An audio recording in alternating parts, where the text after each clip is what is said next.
ಯಾಕಂದ್ರೆ ಈ ಕಂಪನಿ ಮೇಲೆ ಏನೋ ಒಂದು ಭರವಸೆ ಇದೆ. ಯಾಕಂದ್ರೆ ಸಂಪೂರ್ಣವಾಗಿ ಆರ್ಗಾನಿಕ್ ಇರೋದರಿಂದ ಇದ್ರ ಮೇಲೆ ನನಗೇನೋ ಒಂದು ಭರವಸೆ ಇರೋದರಿಂದ.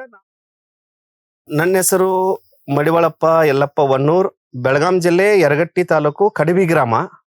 ಈ ಕಡಬಿ ಗ್ರಾಮದ ರೈತನಾಗಿ ನಾನು ಈ ಒಂದು ಬಾಳೆಯ ಬೆಳೆ ಬಗ್ಗೆ ಒಂದು ವಿವರಣೆಯನ್ನು ಕೊಡ್ತಾ ಇದ್ದೀನಿ. ಇದು G9 ಅಂತೇಳಿ ಒಂದು ಹೈಬ್ರಿಡ್ ತಳಿ. ಇದು ನಾವು ಮಹಾರಾಷ್ಟ್ರ ಜೈಸಿಂಗ್ಪುರ್ನಿಂದ ತಂದಿರತಕ್ಕಂಥ ತಳಿ.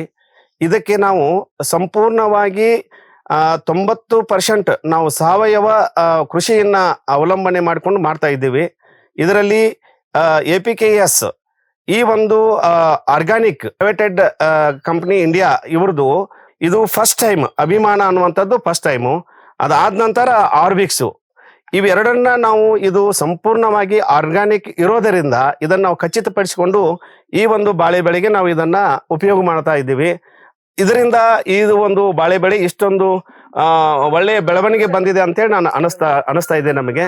ಈ APKS ಈ ಒಂದು ಆರ್ಗಾನಿಕ್ ಪ್ರೈವೇಟೆಡ್ ಲಿಮಿಟೆಡ್ ಇಂಡಿಯಾ ಇರ್ತಕ್ಕಂಥ ಈ ಕಂಪನಿಯನ್ನ ನಾವೊಂದು ನಮ್ಮ ಸಹೋದರ ಆಗಿರ್ತಕ್ಕಂಥ ಮಲ್ಲಪ್ಪ ವನ್ನೂರ್, ಇವರು ಪೊಲೀಸ್ ಇಲಾಖೆಯಲ್ಲಿ ಸೇವೆಯನ್ನು ಸಲ್ಲಿಸ್ತಕ್ಕಂಥ ನಮ್ಮ ಸಹೋದರ, ಇವರಿಂದ ನಾನು ಒಂದು ಮಾಹಿತಿಯನ್ನು ತಗೊಂಡ್ಕೊಂಡು ಈ ಕಂಪನಿಯನ್ನ ನಾವು ಕಾಂಟ್ಯಾಕ್ಟ್ ಮಾಡಿದಾಗ ಇದು ಸಂಪೂರ್ಣವಾಗಿ ಸಾವಯವ ಇದೆ ಅಂತೇಳಿ ಖಚಿತಪಡಿಸಿದಾಗ ನಾವು ಇದನ್ನ ಉಪಯೋಗ ಮಾಡಿದ್ದೀವಿ. ಇದರಿಂದ ನಮಗೆ ಒಂದು ಒಳ್ಳೆಯ ಫಸಲು ಬರಬಹುದು ಅನ್ನೋಂಥ ಒಂದು ನಿರೀಕ್ಷೆಯಲ್ಲಿನೂ ಇದ್ದೀವಿ.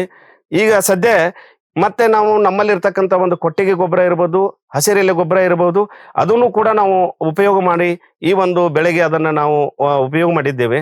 ಅದಕ್ಕಾಗಿ ಹೆಚ್ಚಿನ ಒಂದು ನನ್ನ ಒಂದು ಅಭಿಪ್ರಾಯದಂತೆ ಈ APKS ಅಂತಕ್ಕಂಥ ಒಂದು ಆರ್ಗ್ಯಾನಿಕ್ ಕಂಪನಿ ಇದು. ಈ ಒಂದು ಕಂಪನಿ ಮೇಲೆ ನಮಗೊಂದು ನಿರೀಕ್ಷೆ ಭರವಸೆ ಇರೋದರಿಂದ ಅದನ್ನ ನಾವು ಉಪಯೋಗ ಮಾಡಿದ್ದೀವಿ. ಇದನ್ನ ತಾವು ಖಚಿತಪಡಿಸಿಕೊಂಡು ಇದು ಸಂಪೂರ್ಣವಾಗಿ ಸಾವಯವ ಇದೆ ಅನ್ನುವಂಥದ್ದು ಖಚಿತಪಡಿಸಿಕೊಂಡು ರೈತರು ಇದನ್ನ ಯೂಸ್ ಮಾಡಬಹುದು ಅನ್ನುವಂಥ ಒಂದು ಅಭಿಪ್ರಾಯವನ್ನ ನಾನು ವೈಯಕ್ತಿಕವಾಗಿ ಕೊಡ್ತಾ ಇದ್ದೇನೆ. ಈಗ ನಾನು ಇದನ್ನು ಉಪಯೋಗ ಮಾಡಿದ್ದೇನೆ, ಇದು ನನಗೆ ಒಂದು ಒಳ್ಳೆಯ ಫಸಲು ಬಂದಿದೆ ಅನ್ನಿಸ್ತಾ ಇದೆ. ಅದಕ್ಕಾಗಿ ತಾವು ಇದನ್ನ ಖಚಿತಪಡಿಸಿಕೊಂಡು, ನಾನು ಹೇಳಿದ್ದೇನೆ ಅಂತಲ್ಲ, ತಾವು ಇದರ ಮೇಲೆ ಒಂದು ನಂಬಿಕೆ ಭರವಸೆ ಇಟ್ಕೊಂಡು ಖಚಿತಪಡಿಸಿಕೊಂಡು ಇದನ್ನ ಯೂಸ್ ಮಾಡಬಹುದು ಅನ್ನುವಂಥ ಒಂದು ವಿವರಣೆಯನ್ನು ನಾನು ಈ ಮೂಲಕ ಕೊಡಕ್ಕೆ ಇಷ್ಟಪಡ್ತಾ ಇದ್ದೀನಿ. ಈ ಅಭಿಮಾನ ಅಂತಕ್ಕಂಥದ್ದು ಏನಿದೆಯಲ್ಲ, ಇದನ್ನ ನಾವು ಡ್ರಂಚ್ ಮಾಡ್ತೀವಿ. ಹೆಚ್ಚು ಕಡಿಮೆ ನಾವು ಡ್ರಂಚ್ ಮಾಡುವಾಗ ಬಾಳೆಯ ಒಂದು ಗಿಡಕ್ಕೆ ಇದನ್ನ ನಾವು ಏನ್ ಮಾಡ್ತೀವಿ, ನೀರ್ ಮೂಲಕ. ಅಂದ್ರೆ ಇದನ್ನ 1 ಲೀಟರ್ಗೆ 100 ಲೀಟರ್ ನೀರನ್ನ ನಾವು ಮಿಕ್ಸ್ ಮಾಡಿ ಇದಕ್ಕೆ ಡ್ರಂಚ್ ಮಾಡ್ಬೋದು. ಇದೆಯಲ್ಲ, ಬಾಳೆ ಗೊನೆ ಬಂದಿದೆ. ಈಗ ಈ ತರ ಬಂದಾಗ ಇದನ್ನ ನಾವು ಏನ್ ಮಾಡ್ಬೇಕು, ಸ್ಪ್ರೇ ಮಾಡ್ಬೇಕು. ಇದನ್ನ ನಾವು ಡ್ರಂಚ್ ಮಾಡ್ಬೋದು. ಆ ಭಾಗ ಇದೇನಾಗತ್ತೆ ಅಂತಾರೆ, ಸೈಜ್ ದೊಡ್ಡದಾಗತ್ತೆ. ಸೈಜ್ ಇದೇನದು ಈ ತರ ಇರ್ತಕ್ಕಂಥ ಸೈಜ್ ದೊಡ್ಡದಾಗತ್ತೆ. 77 ಅಂತೇಳಿ ಇದನ್ನ ಈ ತರ ಏನು ಒಂದು ಗಡ ಹಾಕ್ತಾ ಇದೆಯಲ್ಲ, ಈ ಸಂದರ್ಭದಲ್ಲಿ ಇದನ್ನ ಸ್ಪ್ರೇ ಮಾಡಬಹುದು ಅನ್ನುವಂಥದ್ದು ಈ ಕಂಪ್ನಿಯವರು ಒಂದು ವಿವರಣೆಯನ್ನು ಕೊಟ್ಟಿದ್ದಾರೆ. ಸದ್ಯ ನಾನು ಇದನ್ನ ಯೂಸ್ ಮಾಡಿಲ್ಲ. ಇನ್ನೊಂದು ಬೆಳೆಗೆ ನಾನು ಈ ತರ ಬಂದಾಗ ಇದನ್ನ FL77 ನಾನು ಯೂಸ್ ಮಾಡ್ತೀನಿ.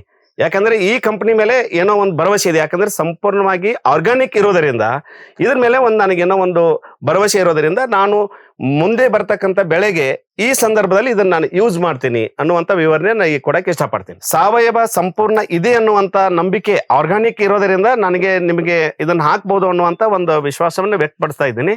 ಯಾವುದೇ ಕಾರಣಕ್ಕೂ ಕೂಡ ರೈತರಿಗಾಗಲಿ ನನಗಾಗಲಿ ಕಂಪನಿಯಿಂದ ಯಾವುದೇ ಅನ್ಯಾಯ ಆಗಬಾರ್ದು. ನನ್ನ ಉದ್ದೇಶ ಏನು ಅಂತಂದ್ರೆ ಸಾವಯವ ಕೃಷಿ ಆಗ್ಬೇಕು, ಸಾವಯವ ಅಗ್ರಿಕಲ್ಚರ್ ಆಗ್ಬೇಕು, ಅದರಿಂದ ಸಮಾಜಕ್ಕೆ ಒಂದು ಒಳ್ಳೇದು ಆಗ್ಬೇಕು ಅನ್ನುವಂಥ ವಿಶ್ವಾಸ ಇಟ್ಕೊಂಡು ನಾನು ನಿಮಗೆ ಅದನ್ನ ಹಾಕ್ಬಹುದು ಅನ್ನುವಂಥ ಒಂದು ಪರ್ಮಿಷನ್ ಕೊಡ್ತಾ ಇದ್ದೀನಿ.